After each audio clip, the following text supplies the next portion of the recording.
award-winning pizza, hand-tossed, thick or thin, just the way you like it. Out of this world food that's bound to interest every Earthling's taste buds. Come see the largest collections of space-related toys and memorabilia in the known universe. Family-owned and operated.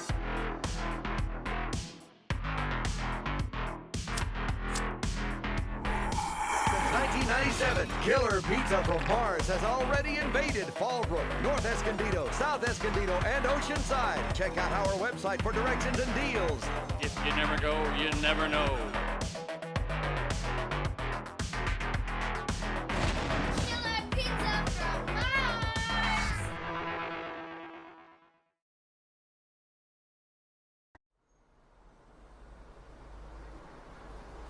A once beloved local pizza empire comes crashing to the ground, leaving nothing but ruin in its wake.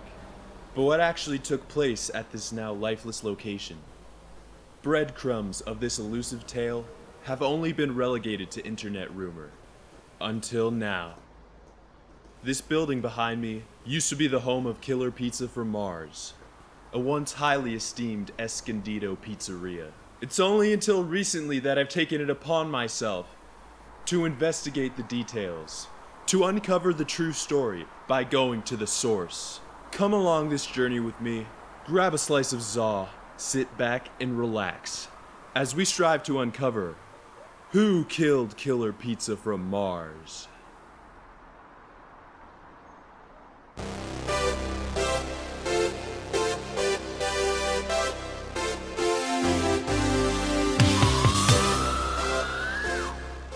My team and I sped through Oceanside, eager to capture a glimpse of the last remaining Killer Pizza location, no longer managed or owned by the original founders of the franchise. We stand today at the Oceanside location of Killer Pizza from Mars, not to be confused with the Escondido location, which is now closed.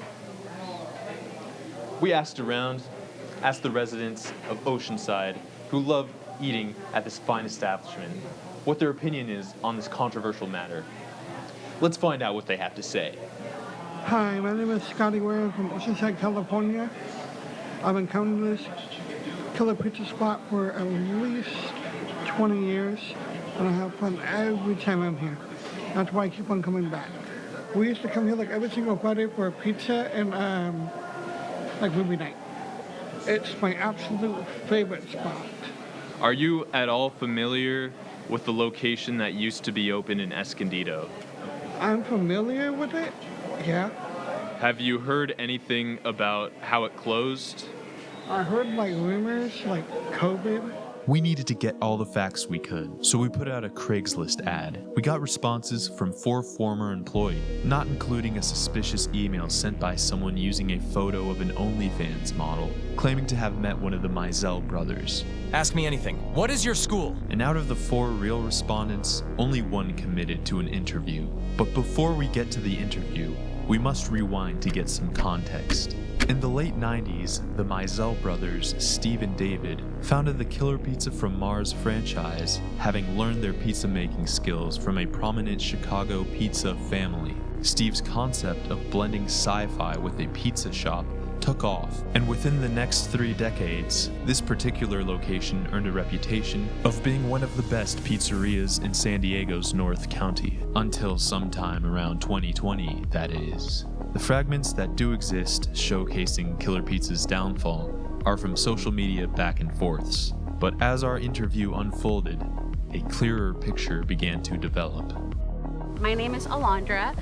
Killer Pizza was a part of my life for about 10 years, so I had a lot of different titles within those 10 years. Well, when I first got hired, because we would go there for my brother's Little League, and when my mom was ordering food, I went up there with her, and the owner, Dave, came up to us. He said to me, he was like, "Are you looking for a job?" I was like, "Sure, I guess now I am." He was like, "I want to start tomorrow," and I was like, "Sure," and then that's what started it. At being 16, I was like, okay, he looks cool, and you know, he could be a cool boss. So when I first started, it was super fun. It was literally like the best job ever. We had the coolest general manager, which was Fredo at that time, and I was able to get literally all my best friends to work there. Everybody became family, so it didn't feel like you were going to work, honestly. And you enjoyed going to work, really. And then, so that was like the first 4 years. So there was a period of where all these managers and the GM left, and that was with Fredo. That was when Fredo left. So it was like a whole new crew, and that whole new crew was literally, we were like all 18-year-olds. You know, that was all we had. And then I think that was when Patrick was the general manager. We found out that that one actually was a weirdo because he would have pictures of all of us, all the girls that used to work there, on his iPad. It's like I went on his pictures and I just saw all pictures of all of us, and I was like, oh my gosh. And then when he got fired, we found out that he was on Megan's Law. So just to clarify, Patrick was fired by David at some point? Mm-hmm. Okay. Yes, yeah, he was fired. So when I went back in 2022, I was working for Ronnie. So that was the last former general manager before me. Fast forward to February, I get a call from my friend who was still working there. And she was like, hey, like, we haven't been paid. I think Killer Pizza's gonna shut down. Like, I don't know what's going on. And then that's when I called Dave and I was like, hey, I heard you need a general manager. I know I have the capacity to do this. So I was, okay, maybe it just needs a GM and it'll be back to normal. That wasn't the case at all, not even close. So when I got the general manager position, I got there with everything in debt. So the former GM, Ronnie, he was behind 60 grand on rent. Liquor license was expired. Everything was just past due. The SD&G, all the vendors were owed a lot of money. Was like 100 grand owed to the IRS alone. And Dave had his own personal debt with that as well. So it was like, I got in there and everything was just in total debt. The rent, everything. So he was about to lose it. And then luckily, we got an investor and we had it all sorted out. We had a meeting, like, this is gonna get paid, this is gonna get paid. You know, we had it all written down. And Dave decided not to. He paid everything not where we decided to do. So everything was still behind. So that's why everything was so different, you know, every time. And finally, I was able to start getting like a good crew. We were able to finally get like the training, that everybody, you know, starting to get everything together. So now that happened, Dave decides that he wants to go back to Colombia during all this, when his restaurant's pretty much about to die. I had to call the IRS for him to make his payments. So yeah, so while he was having fun in Colombia, and then an eviction notice happens. He was able to get a month more, an extension. But during that month, he completely flipped on me. He threatened me. He threatened my 2-year-old son. He said, you're so stupid. You watched Ronnie do this, and all he did was ruin a bunch of lives, including his own. And now you're going to do the same effing thing. Mark my words, Alondra, I will make your life unlivable. Fight the right battles. You have that child to protect. Don't play with your child's future. He's like, you're a mother, and you want to go to war with me. You're a effing moron. He's like, I'm crazy, and I have absolutely nothing to lose. As the timeline unravels, we begin to see how Alondra's testimonies align with various social media posts. Sometime in 2023, the official Killer Pizza Esco Instagram account makes a post claiming that David had been in Colombia, had managed to squander $1 million in restaurant profits, and failed to pay vendors and employees, and that his favorite hobbies included doing meth and chasing South American cam girls. David went on to respond to these claims, both on Nextdoor and Instagram, saying that a rogue ex-manager named Ronnie tried turning his employees against him and was the one responsible for making the accusatory Instagram post. This is corroborated by Alondra. At one point, Ronnie had access to the Killer Pizza account, the Instagram, the last one, the one that had like the 2,000 people on it. Yeah. So he was also the one posting things about Dave, which comes to my conclusion of my theory was that he, you know, pretty much screwed him over in order for him to have nothing left but to sell it to him for a lot cheap, for like really cheap. I was like, I'm not letting that happen either. Dave says that he has not been convicted or investigated for any crimes as accused of by Ron. Dave also seems to share the same theory as Alondra, saying in a Facebook reply, the guy I had running the place while I did some traveling decided he wanted my restaurant and systematically set out to destroy me financially, thinking I would end up desperate and begging him to buy the place for next to nothing.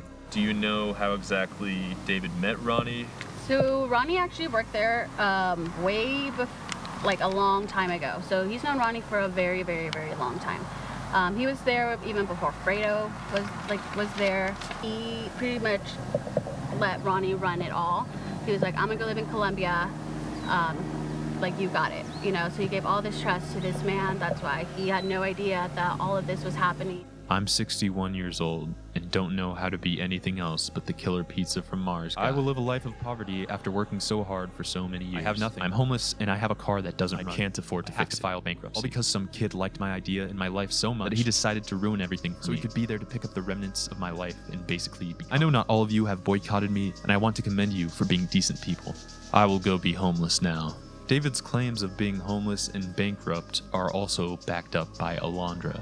I do remember on his Nextdoor account, he did mention he was bankrupt, he was homeless, living in his car, so maybe that... Yeah, he definitely was. He was definitely living in his car. He would be parked outside Killer. He was definitely bankrupt, like I said. When he came back from Colombia, you know, Ronnie took everything from him, and now we don't know where he is.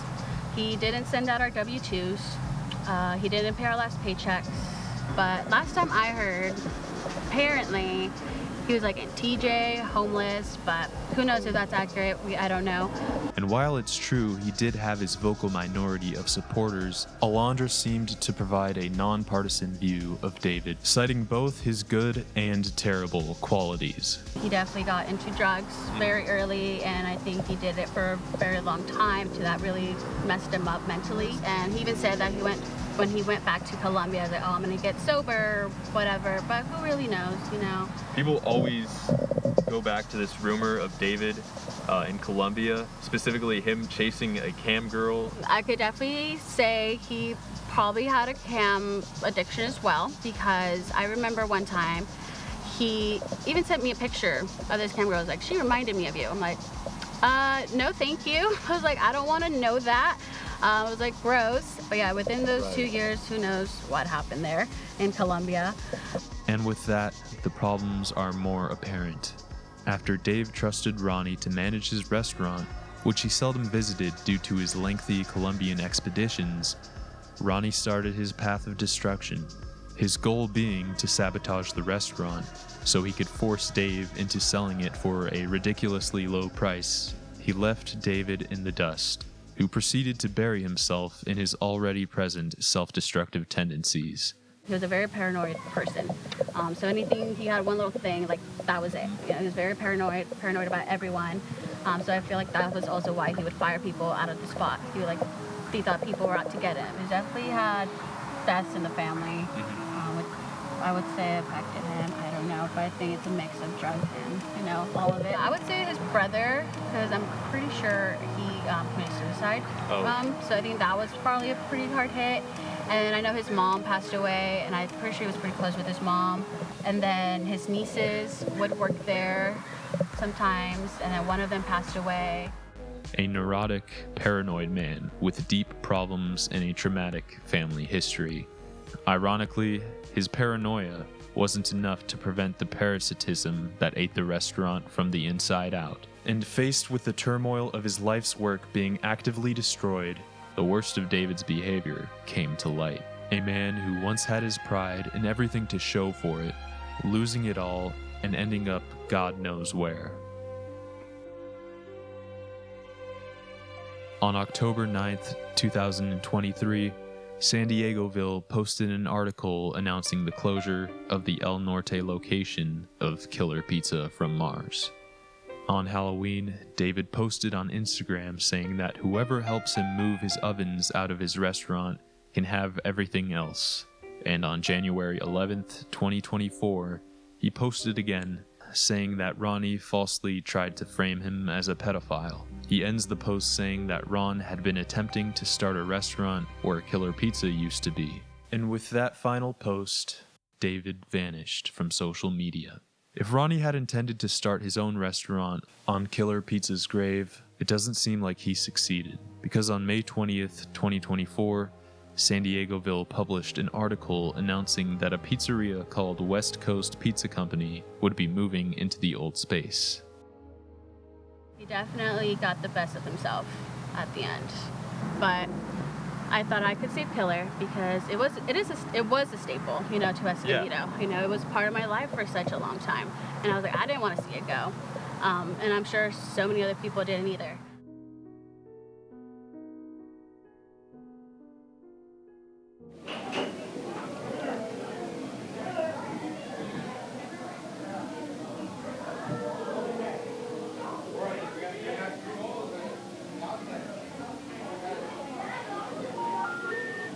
We're sorry. You have reached a number that has been disconnected or is no longer in service. If you feel you have reached this recording in error, please check the number and try your call again. They're both out of service. We're sorry. You just pan out. We did get a killer pizza. Let's chow down on some killer pizza.